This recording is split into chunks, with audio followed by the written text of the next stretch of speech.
I guess we'll kick this thing off. So welcome everybody to our 14th TAN Council reoccurring meeting. For today's meeting, we will focus on TAN IP1 data and round off with some opening discussion and Q&As. Firstly, however, let's start with an overview of the TAN Council and the purpose of these reoccurring meetings. These reoccurring meetings serve 5 critical functions. They provide transparency to our community. They create a structured forum for proposal discussions, enabling authors to present to the council and community and to discuss, debate, and refine for formal proposal and voting with consensus. They enable regular platform updates. They ensure consistent communication amongst council members. And finally, they allow direct community engagement through question and answer sessions. The TAN Council is a local governance organization within the Telcoin platform. Together, we serve as a provider and administrator of collective goods and services within the jurisdictional domain of the Telcoin application network. The TAN Council, with our 6 members, makes decisions related to the TAN improvements and policies through TAN IP process. We need 5 out of 6 votes to approve proposals within a 120-hour voting period. Our primary duties are to allocate TEL issuance on TAN for stakers and developers to harvest, plan and finance the development of the Telcoin application network. Our key responsibilities include reviewing and voting on snapshot proposals, attending these bi-weekly meetings, providing regular community updates, monitoring TAN systems, enforcing operational rules. We'll use Discord for day-to-day communication and the forum for informal proposal discussions. These reoccurring council meetings for proposal discussions, deliberation, and refinement in snapshot for formal voting. Overall, the TAN Council has authority over minor harvesting and planning and financing TAN infrastructure. Last meeting we had BZ come up and introduce himself as a candidate in the recent Liquid delegation, which sought to replace Jeff in the developer seat on the TAN Council. And I am pleased to announce that BZ was voted in by Telcoin, who was the sole developer and the only voter at this time. And so he has submitted his personal details for checking and doing all the, KYC stuff and all that. So we're hoping that BZ officially joins us soon, although I'm pretty sure that he's already got his NFT, which should make it official. But BZ, let us know if you still need access to the email as well as the appropriate channels on Discord. Yeah, we'll get to that. That comes after the KYM process. But okay. I know. Did he already get his NFT?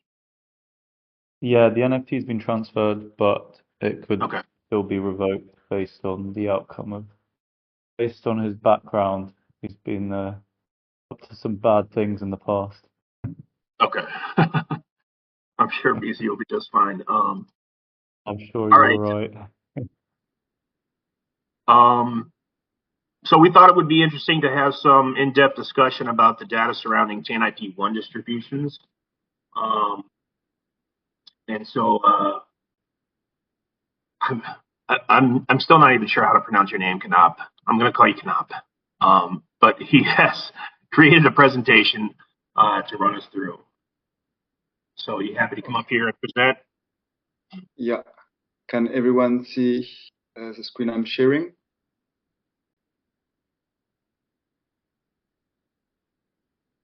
Yeah, I see it. Yeah, you can see it. Right. Cool.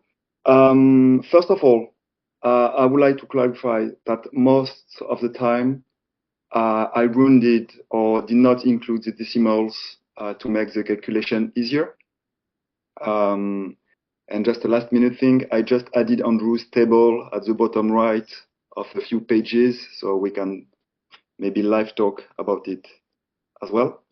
I decided to highlight the information that seemed notable to me from the last 8 TAN IP. I could have done more, but 8 the last 8, I think was relevant enough.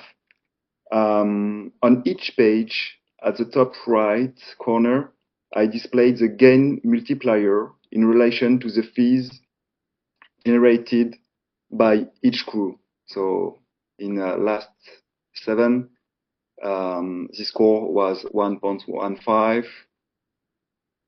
1.55, then 1.16, then 1.59er, 1.38, 1.35, 1.12, and for the last one, 0.88.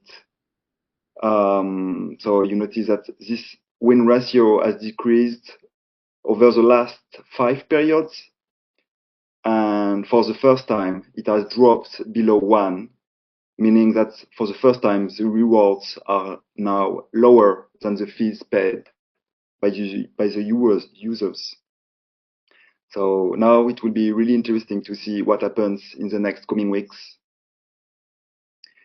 Nice. That's kind of what we wanted and expected, right? Yeah.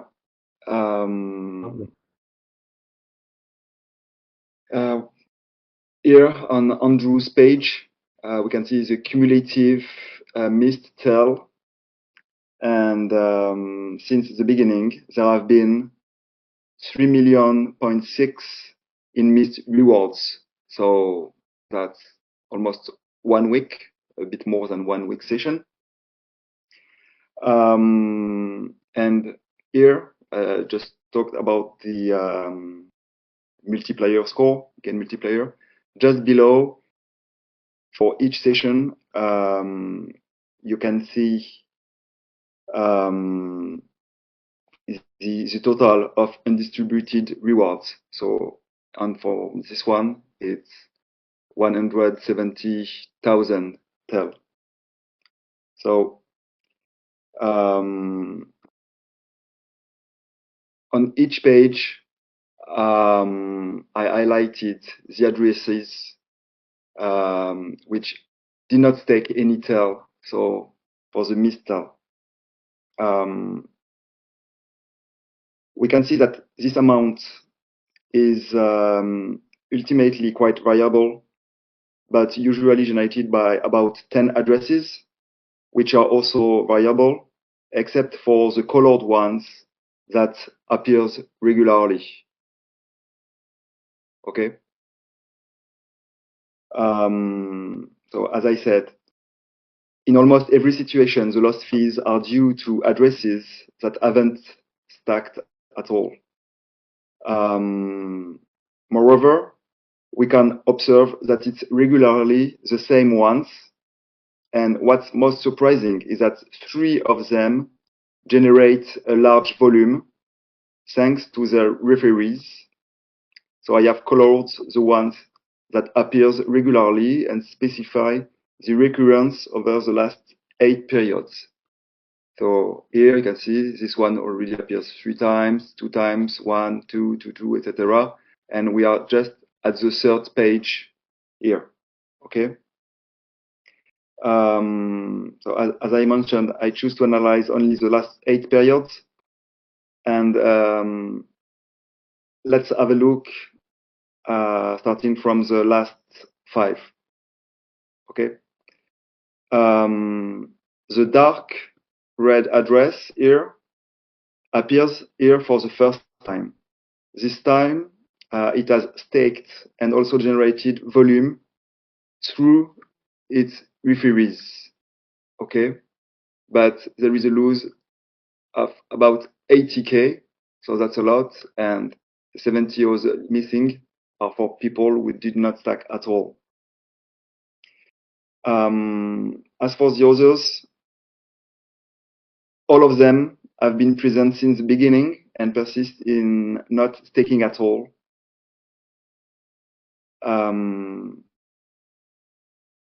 Let's now take a look at the second to last period. I mean, maybe I can just confirm here. The red one here, just the week after, appears with 0 stake So now it's the first time it appears with 0 stake, but is missing a lot of rewards. Then, so now 3 weeks ago, you can see that the blue one appears for the 6th time on 6, 2, 4, 5, etc. So that's a lot, and the red one again until the end. So here we can see that our usual addresses are still present, and you can see the occurrence count. Here it's out of 7 in this second last column. Additionally, here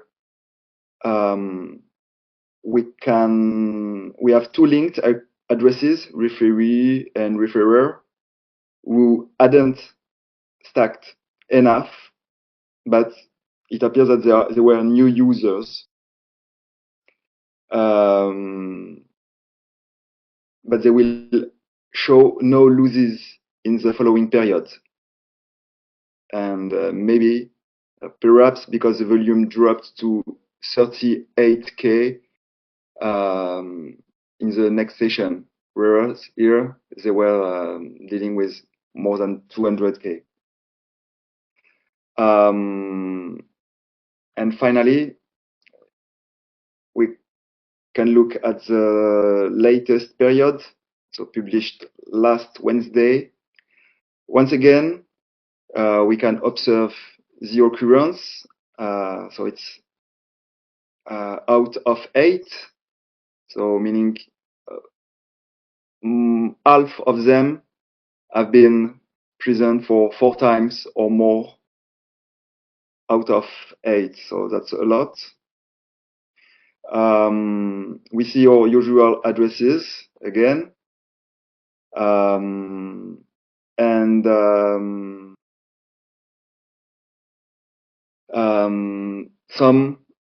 we used to stake. Here you can see the third one and the 5th.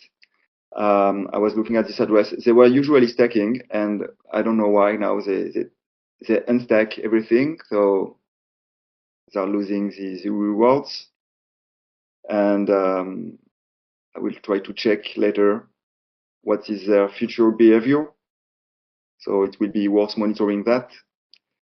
And there are 2 other addresses, the one here showing, and this one. We've got an irregular status. Sometimes they stake, sometimes they unstake, sometimes they generate volume, sometimes they don't. So that's weird. And in the 2 bottom lines, at every pages,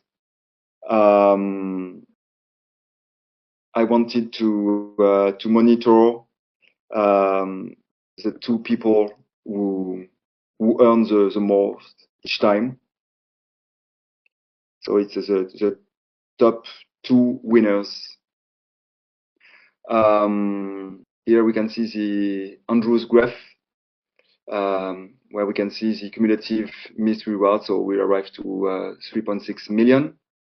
And in conclusion of all what I watched and told you, the analysis shows that the same non-staking addresses regularly generate losses, while a few new or fluctuating address impact the volume variability.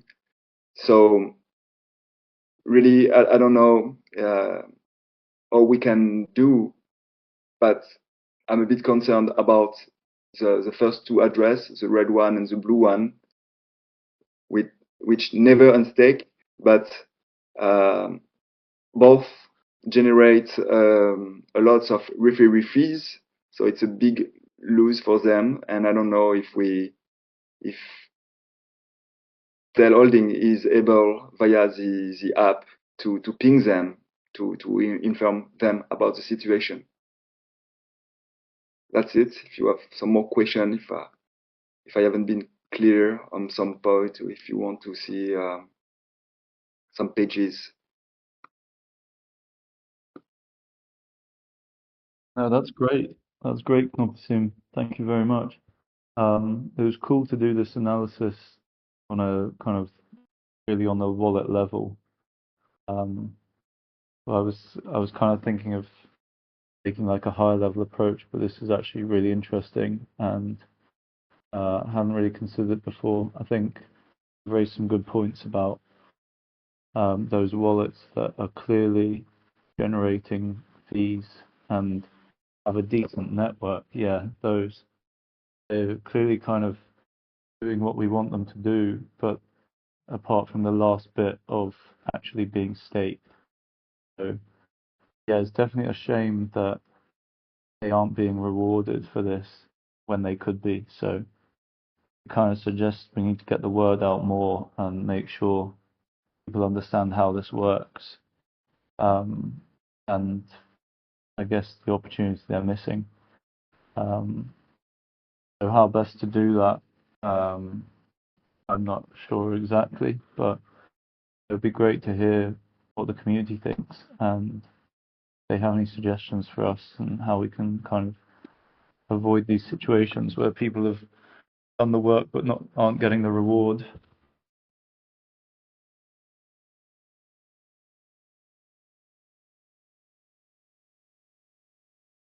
Just if I can add something, Of course. we were wondering, if the average 10 IP would change anything. In my opinion, and according to the numbers, it did not change anything, in fact, because as you can see on this last period, the 87K missed rewards are only generated by this 18th address, which did not take any tail.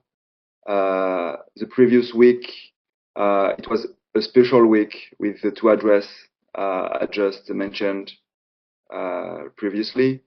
The week before again, the 9 address that didn't stack lose 65K on the 71K. The one before, it's the full amount, 168. The one before, it's 70, so half of the 150, but the 80K missing are from the red address we talked about. The week before, we were missing 340K out of 346K. So we can say that 90, 98, 99% of the time and of the volume is just due to people who just don't stake. And it's not a matter of they are missing the beginning of the stake on Wednesday, Thursday, etc. It doesn't change anything.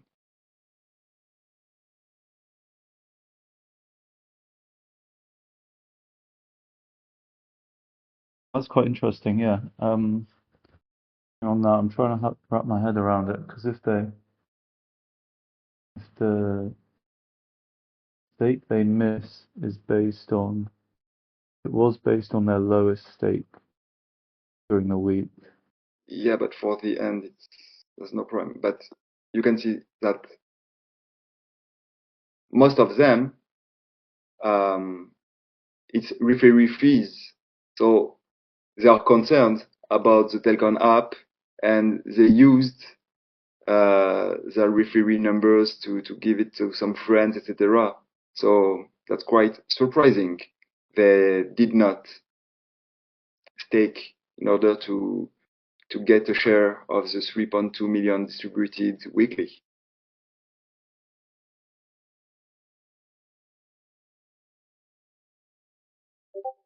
I see, yeah. But at the start you mentioned that the multiplier you've calculated in the top right Yeah, is below 1 for the first time. Can exactly. that be as a result of moving from the minimum to the average during the week? I don't know. Mm. It's maybe I can check on the Andrew's page. I will check his graph. Just you can continue chat, and I will. I'm looking at the numbers, and come back to you as soon as possible. Sure. Yeah. Um, BZ, your formula is a little bit discretized, but it's along the right lines, yeah. It's, what is it? It's the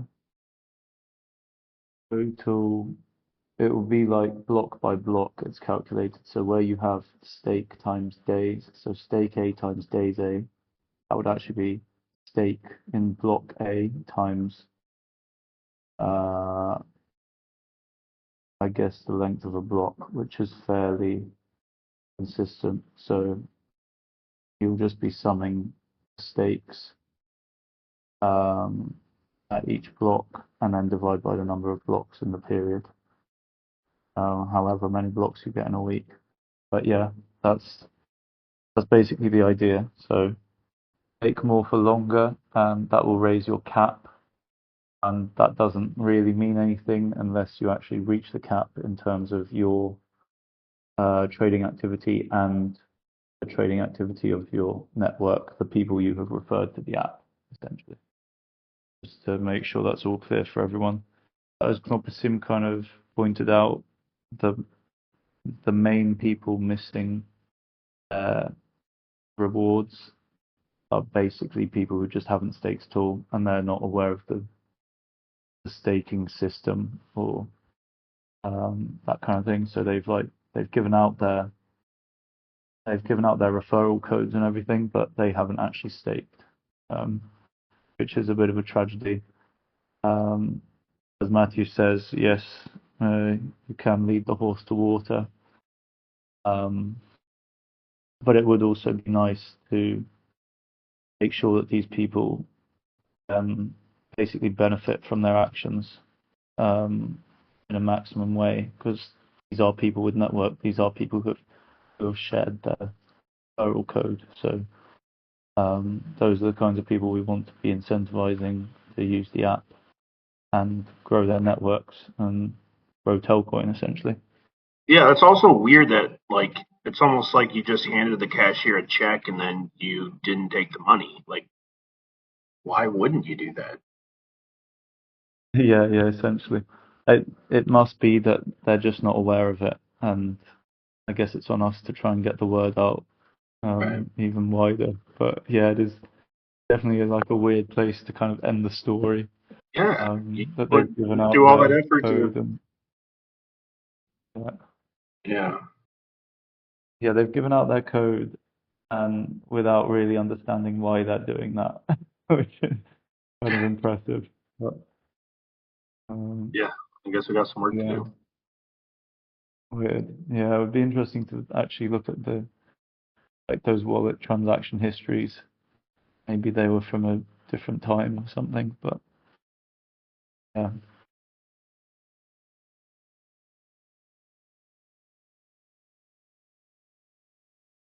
I also really liked diagrams that Andrew Pinch put together, so I was thinking of running through those as well, if people are all right or happy with that. And yeah, I'm sure Knopasim could share these. Yeah, Knopasim, I've got them here, so I can, if you yeah, stop presenting, I can take over. I put in the middle of the screen the one which is interesting. Yeah. So I just checked. So we have the correct graph here, which aligns with the score. In fact, so we can see that for this last period, we had more the sum of referee fees plus the sum of the staker fees is the second top score since the beginning, and the previous one we need to go back to weeks -9, right before I started the analysis. And for this one, the score is 0.86, so lower than the last one, which is 0.88. It's just, as you can see, that we had more referees fees and more staker fees, so less to share, in fact. So the more people used, the less we can share. And it's about here, some of the referees fees we can see on this page from Andrew as well, that the sum of the referees fees and the sum of staker fees are in the top ones, like here. So for the period 6 and period 14, which is same as I was showing just right before. Awesome, yeah, that's pretty nice to see. Hopefully it stays that way. Yeah, BZ asks, how does this data look if we remove the top two wallets that are copy trading? So basically there are two wallets that they've referred each other, and they're essentially making the same trades on one and then the other. So they're earning as a staker and a referrer. They're not breaking any rules, but yeah, they've been quite profitable with that lately. I don't know exactly what data, what skew we get. I mean, you'll just be reducing the overall fees essentially. But can I presume there was the graph with two lines on it that was quite interesting, which shows the proportions of speakers and referrers fees. I think it was on one of your other sheets. Yeah, that's the one. This one, okay. So I thought this was quite interesting because you can see the effect of those two copy trading wallets quite clearly here. So basically, those two copy trading wallets so far have been like the top earners, and they've been causing this tendency towards 50-50, because they each have one referrer, which is the other wallet, basically. So they're kind of showing that the majority of fees are captured by the case where you have one staker who has referred a staker who has referred them back. But in this case, this week for the first time, we have a kind of break in that pattern. So now tending away from 50%. So that kind of suggests there's been more activity from people with larger networks, like networks greater than one, which is promising, which is actually what we want, really, because we want the larger networks to be incentivized. So I was quite happy to see that. And to answer your question, BZ, I think if you remove the two self-referential wallets, you'd just see like a lowering of total rewards on the other charts, but I think you'd see a big difference in this one. And yeah, I think this was quite a cool visualization, basically. You see the effect that those two wallets are having, but hopefully we'll see a continued kind of tendency to get high percentage of referee fees, which will basically show that the self-referential solution isn't actually valuable long term, and it will be kind of drowned out by users with larger networks and large active networks, which is what we're really trying to incentivize.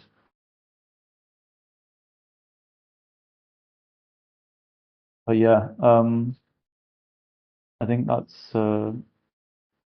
pretty promising, and it would be cool to check in on this kind of periodically, in a few weeks' time for the next one, and do it in a similar way. Does the community have any questions? And or any points of discussion, or do they have any questions about anything else even? You can also move on if they'd like. And thank you, Compusim. That was really cool and very interesting. I liked your approach, and it was cool to kind of break down the wallets one by one. And I think we got some interesting conclusions there and things to You're consider welcome. moving forward. Yeah, thank you.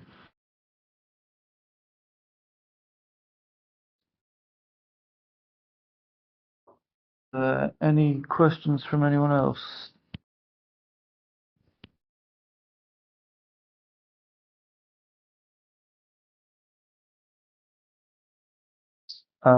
Yeah, TGC I'm in touch with, and basically we're helping them with their application to council, which because they'll need to be kind of voted in. So there will be a TAN IP eventually to get them in, but we're just kind of helping them with the application, and a lot of that is kind of helping ourselves with what kind of stuff we need to provide these companies to ease their onboarding, and what kind of questions do we need to ask, basically, that will mean they have a good application, and it will kind of streamline the process for future. So I've just realized you've asked about GSMA and not us. So GSMA, they've got everything ready and they expect no pushback, but I don't think they have actually applied yet. I think they're kind of sorting out some internal stuff and also our stuff I just mentioned before they do, but should be soon, and should all go smoothly, basically.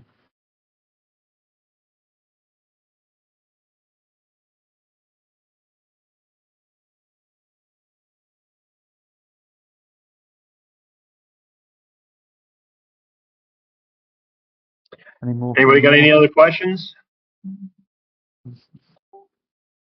BZ, do you have anything to say? Congratulations again. BZ's on a plane. He's Oh, is he's he? committed. Nice. Yeah, crazy. Yeah, you guys have a lot of you guys get a lot of Wi-Fi on your planes. It's like unheard of in Europe. But that's pretty cool. BZ's still pulling the strings from like 30,000 feet. I feel like Yeah, every time I get on a plane, I never have Wi-Fi. I just got to a I bachelor know. party too, and I wasn't even sure if I was going to make this. Yeah, maybe you're on the wrong planes. I don't know where he's off to, but I don't know. uh, BZ's on that first crazy. class. Yeah, yeah. He's fully reclined now. Yeah, he's trying to get to sleep. We're keeping him up. Good, you're a nerd, BZ. We'll be hearing from you about the data soon enough, I'm sure.